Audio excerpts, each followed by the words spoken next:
Now, what do you think about this whole flat Earth theory thing that's all over the internet? Well, you're going back to something that I had put aside back in the late 80s, early 90s, when I was looking into a lot of the information that was there in the Lucius Trust, and an old white gentleman by the name of Boris over there at the Theosophy Lodge, when they were giving me old maps, dusty books and stuff for me to look through. You have to go back to the fact that and again, I have to look at these things and tell you my history with this particular thing. I first was given information regarding that by two gentlemen that I invited to my gatherings of the Masters in Brooklyn. These were two Europeans by the name of Preston Nichols and Al Bielek. And at the time, I was speaking about the perception of a what they call flat Earth. We knew it as a flat plane, not a flat Earth, or a plane of existence. Because again, we are limited by the language and limited by the education that we've been given to describe the reality that we're in. So I have to speak in words that can actually vibrate to the understanding that basis for your education. So when people talk about flat Earth, that's just a misnomer.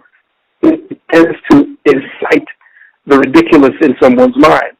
So when I'm speaking about that, and for you to understand the so-called flat Earth theories, you have to deal with it from the perspective we do at our university. You cannot deal with it based on what you see on the internet. You have to look at it based upon the ancients and not what it is that your education has made of your reality today. You cannot look at knowledge like this through the eyes of the education that they gave to you. You have to go back to the science that the ancestors gave to you thousands upon thousands of years ago to see what that really means. Now, you have to look at it before the time of the Vatican and before the time that Christianity through Catholicism began to come to prominence, because the origin of the so-called round or globe Earth actually happened based upon the Vatican.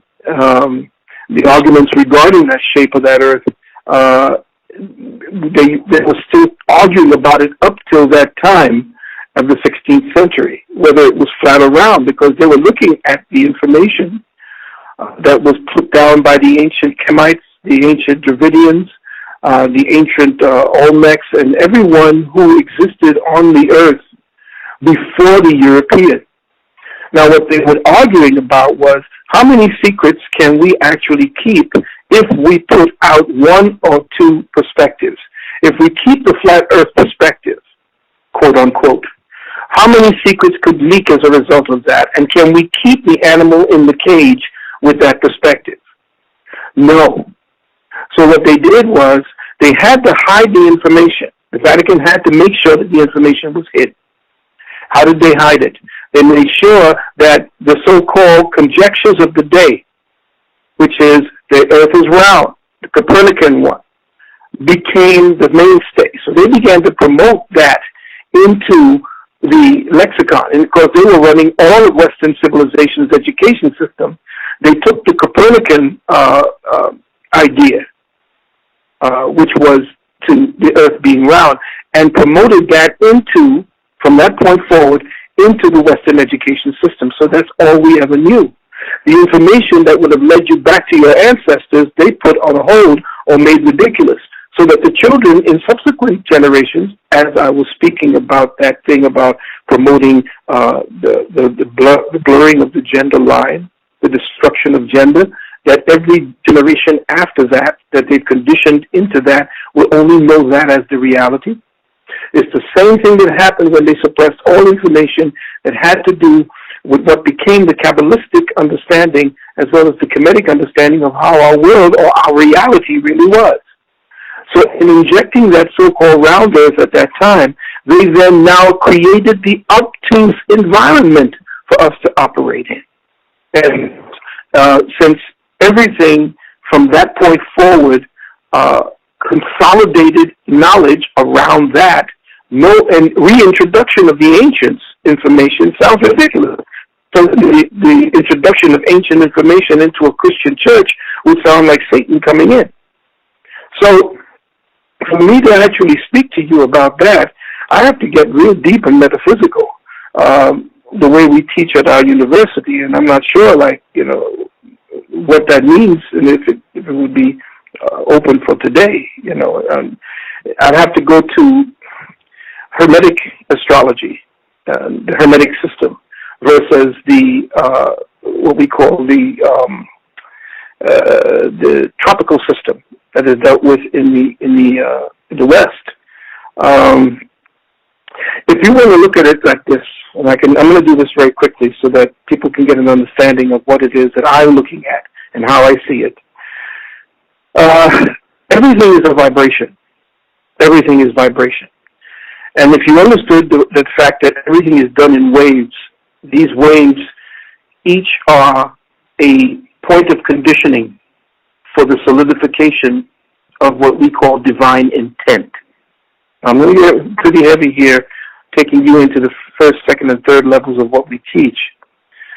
If I want to give you a better access to it, because you couldn't get any other access to what I'm speaking about from the Kemetic principle, but I would do it so that you could see it through what would probably be the Kabbalistic principle, because the Kabbalistic was actually stolen directly from the Kemetic principle.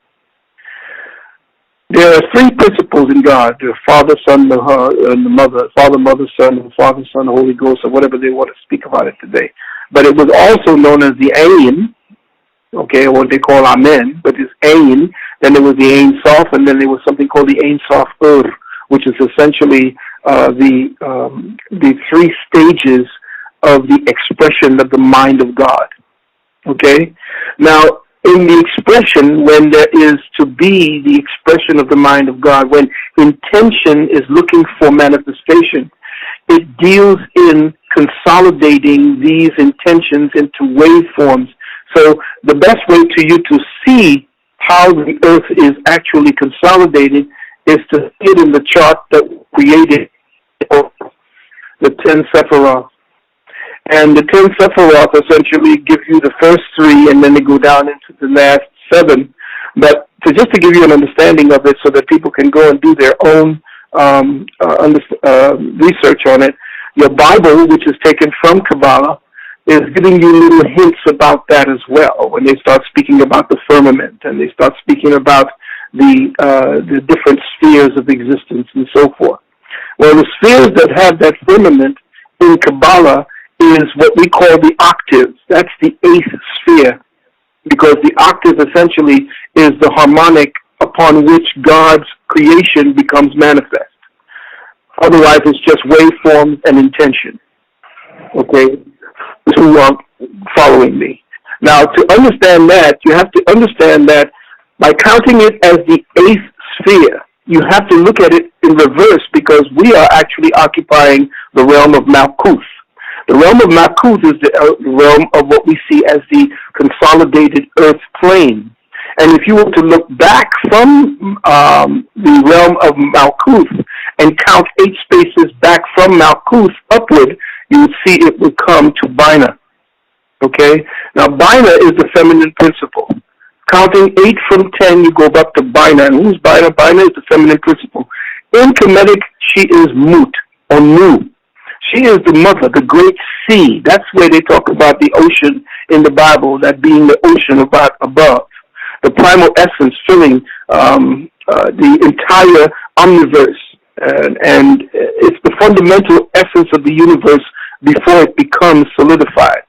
She is the sphere, what can I say? She's the sphere of magnetic cohesion. In other words, nothing can take place outside of this sphere unless it goes through the sphere and becomes magnetized, consolidated. In other words, atoms cannot consolidate into bodies unless it is actually filtered through this particular sphere of existence. And this is the Nu. This is Nu.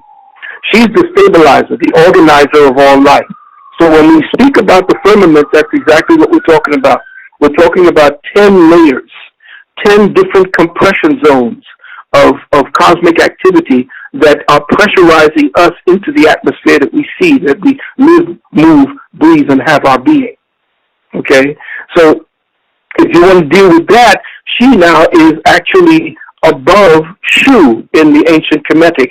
Shu is the air. Shu stands for the vibrational counter pressure to Nu. And so that vibrational counter pressure to Nu gives you the atmosphere in which we breathe.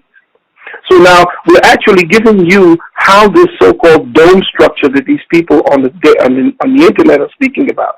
There's no dome. There are pressure zones of activity where there is a consolidation of intention that we see as magnetism and electricity, and we process them through electricity and magnetism as they manifest as our senses. Okay?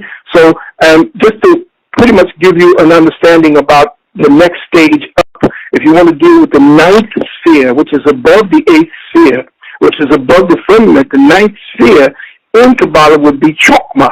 And again, I'm dealing with reverse. This is the secret. You don't just go from the top down. You have to go from the bottom up because that's where you're operating from. You're operating from Malkuth.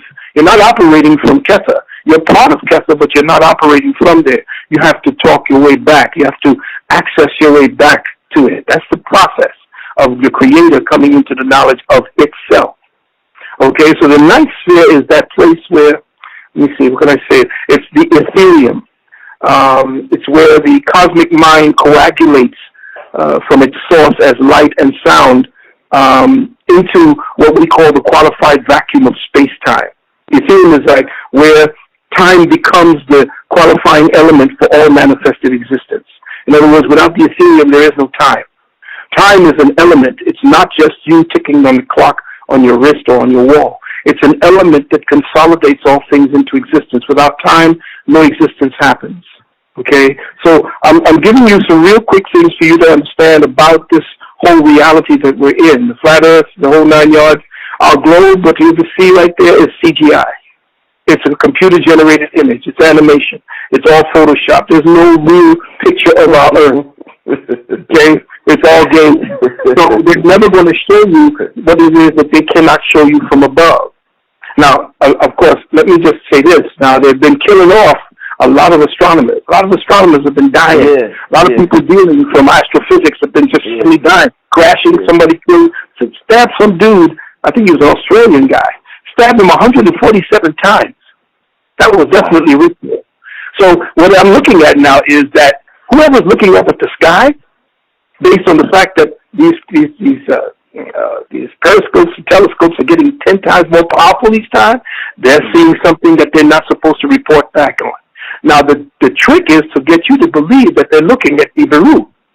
So if they're looking at Nibiru, are they actually looking at Nibiru, or are they looking at this compression zone? Now, this is the other thing. And I'm going to close out with this so we can move forward.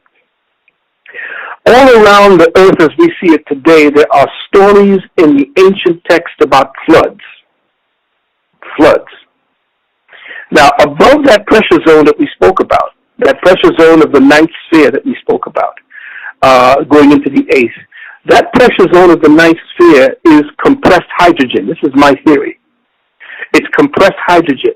Now, with the movement of space-time, did we, the reason why we're trapped here and kept in ignorance, did we somehow breach and found a way back to the gods and did something to pollute that area so that what happened was God wound up and pitched a stone and cracked that sphere, the hydrogen, the compressed hydrogen, and it fell to earth 40 days and 40 nights? Now, just think about that. Because they gave you clues, of course. I don't know. Did you ever see that movie, Avengers: Age of Ultron? Right. Remember when Ultron said something? He said God just got sick and tired of everything, and he just cast a stone. He cast down a stone, and just wiped everything out. And he says he's about to wind up again. Well, supposedly Nibiru, or Planet X, or the original Nibiru was actually called Holukubus, I believe, and it was found by a Chilean scientist, and it was this Chilean scientist, I forgot his name, it'll probably come back to me, but this Chilean scientist came up with this. He saw this thing, Herliculus, Herliculus or Herbiculus, or whatever his name is, but it was Planet X, and he said it's coming in, and that might be the stone that was thrown to end whatever is going on here, because man has become so sophisticated that he's trying to break through that ceiling again. And the prisoners, you know, when they show you, there's another one called Escape Plan, that movie with Sylvester Stallone. If you look at the metaphysics of Sylvester Stallone's movie, Escape Plan, you see that he was in an inescapable prison, and where was he? He was in the sea. And he didn't know he was in the waters. Right. He broke through to find out where he really was. So are the wardens now, because we broke through the last time and whatever it is we were doing to mess with that space and to mess with the continuum that was created here as an Eden for these souls to come in and enjoy life and to process God's own reality back to himself, herself, so that she can actually participate in his and herself through us. And are we messing that up? Somebody had gotten into the laboratory and began messing with the chemical formulas and mixtures. Is something getting, are they trying to not get us to see Nibiru? We're supposed to be coming in March and April, sometime this year. Did we see the stone that's been thrown in order to end us, to start us afresh, to start us anew? Or are we actually looking at the firmament, which is the dome of energy, not a dome that's a glass, but a dome of energy that is in layers of compression that create what we call the third dimension or third density, fourth dimensional consciousness for us to participate in third density. So all of this is part of what we teach at our university. It's you becoming deconditioned or to become deprogrammed and to decompress from the nonsense that has been given to you as your education. Wow, man. To everybody listening, man, if that didn't make you want to sign up to this brother's university, I don't know what will, man. God, I'm glad I got that out of you, Dr. Valentine. That was amazing, man. Oh, man, that was deep. I'm going to have to, after this interview, I'm going to have to rewind that and listen to that a couple of times, brother. Oh, man, I mean, I couldn't give this back then and to speak on it, but I had to toe the party line, so to speak, from in the early 90s to maintain it, because, when people are not ready for it, they're not ready for it.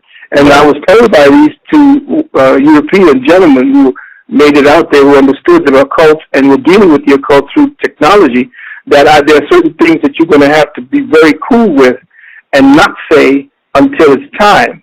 So I pulled that particular plug, and I pulled a couple of plugs, just like I pulled the plug on the AIDS thing when I came out in 1985 and showed that it was a hoax.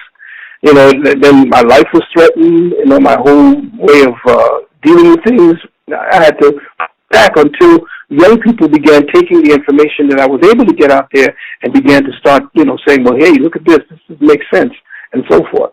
But as far as this, you can look at flat Earth, but if you do look at it through the eyes of those who are arguing over what science says it is and what it is not, you will never get it.